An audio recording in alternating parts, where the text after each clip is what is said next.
हमने आपको बताया था बच्चों कि हमारे जितने भी क्रांतिकारी हैं हमें सबके बारे में अवश्य आना चाहिए, ठीक है, कुछ ना कुछ पॉइंट। लेकिन हमारे जो भारत की आजादी में ऐसे राष्ट्रपिता नहीं बन गए। उनको जो राष्ट्रपिता की उपाधि दी गई किसने दी थी? सुभाष चंद्र बोस ने। तो ऐसे नहीं दी उपाधि, उन्होंने बहुत संघर्ष किया, अंग्रेजों के साथ डटकर मुकाबला किया। आइए इनके बारे में हम थोड़ा सा संक्षिप्त परिचय आपको बताते हैं और आपसे भी कुछ क्वेश्चन पूछते हैं। जैसे महात्मा गांधी के बारे में हम शुरुआत की चर्चा करेंगे। इनका जन्म कहाँ हुआ था? हाँ, पोरबंदर गुजरात में हुआ था। और कब हुआ था जन्म इनका? 1869। सन कितनी है?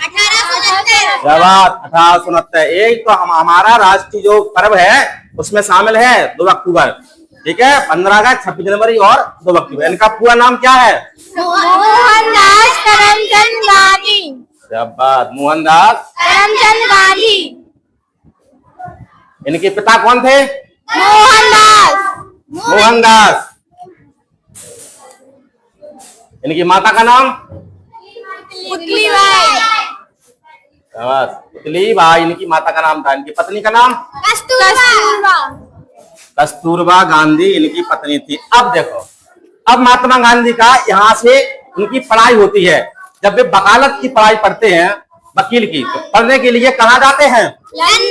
लंदन जाते हैं। आप खुद इसका अर्थ लगा सकते हैं कि गांधी जी कितने ताकतवर थे और कितने इंटेलिजेंट थे। कॉन्फिडेंस था कि वे वकालत लंदन गए। कब गए लंदन? 1888 में लंदन गए।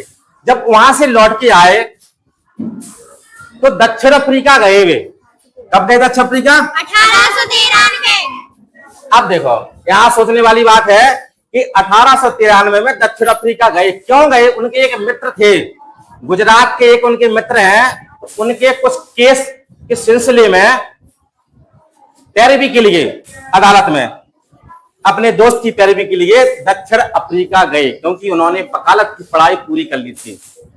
अब देखो, जब वे वकालत करने, उनकी पैरवी करने दक्षिण अफ्रीका गए तो वहां पर उनके साथ यहाँ ट्रेन से लेकर, यात्रा से लेकर वहीं तक उनका बहुत अपमान हुआ। कई ट्रेनों में धक्का मुक्की, उनके साथ दक्षिण अफ्रीका के कई लोगों ने अपमानजनक शब्द कहे। वे सब सुनते रहे और सहन करते रहे और सोचते रहे कि ये हाल यहाँ का है, हमारे देश का क्या हाल होगा। तो उन्होंने कहा, प्रतिज्ञा ली कि अपने देश को छोड़ो, पहले यहीं से निपटो। अब आप सोच सकते हो कि दक्षिण अफ्रीका कितने साल रहे वे? लगभग 21 साल रहे। कितने साल रहे? 21। अब 21 साल में उन्होंने क्या किया? वहां पर जो गरीब असहाय लोग हैं, किसान लोग हैं, उनके लिए लड़े, उनके लिए हमेशा न्याय के लिए खड़े रहे। दूसरे देश में, अपने देश की बात नहीं कर रहे। अब देखो, और एक चीज है, कई बार परीक्षा में पूछते हैं कि महात्मा गांधी का कौन सा आंदोलन है जो उन्होंने दक्षिण अफ्रीका में शुरू किया था? हाँ, ये है आपका मोस्ट इंपोर्टेंट, सत्याग्रह आंदोलन 1906 में। अब भारत लौटे, सफर रहा उनका, ये जन आंदोलन उनका सफर रहा।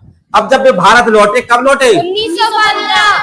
अब देख लीजिए, 1893 में गए थे और 21 साल उसमें जोड़ दीजिए, 1915 में अपने भारत लौट आए। अब यहां से होती है भारत की राजनीति। यहां से उनकी चिंता बढ़ जाती है कि हमारे देश में भी किसान, बहुत गरीब लोग हैं, दलित समाज के लोग हैं, वंचित लोग हैं, जिनके लिए हमको लड़ना चाहिए। तो यहां से अब शुरू होते हैं मूवमेंट, उनके आंदोलन, लड़ाई शुरू होती है सत्याग्रह। चंपारण आंदोलन कब शुरू हुआ था बच्चों? 1917। हाँ, वेरी गुड। 1917 में उनका चंपारण आंदोलन शुरू हो गया। 17 के बाद आया 1920। 1920 में क्या हुआ शुरू?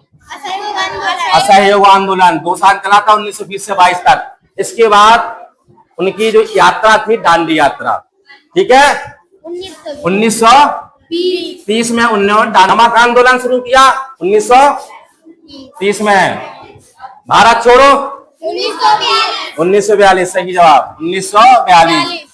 अब यहां से उनकी हत्या हो जाती है। 30 जनवरी हाँ, कब हुई थी? 30 जनवरी शाबाश, 30 जनवरी 1948। शाबाश, वेरी गुड। 1948 में उनकी हत्या हो जाती है। हत्या के समय उनके अंतिम शब्द क्या थे? हे राम, बिल्कुल सही, हे राम।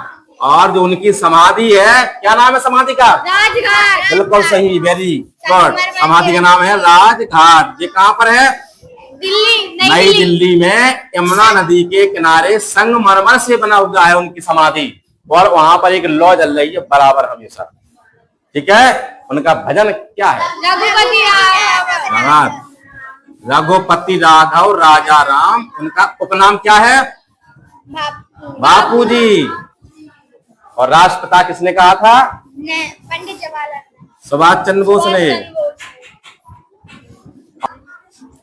रविंद्रनाथ टैगोर ने उनको महात्मा कहा था, क्योंकि उनकी वेशभूषा महात्मा जैसी है। ठीक है। तो आज हमने समझा महात्मा गांधी के बारे में संपूर्ण जानकारी। ठीक है। हमारे राष्ट्रपिता हैं, हमें इनके बारे में बहुत कुछ जानकारी याद होनी चाहिए। ठीक है।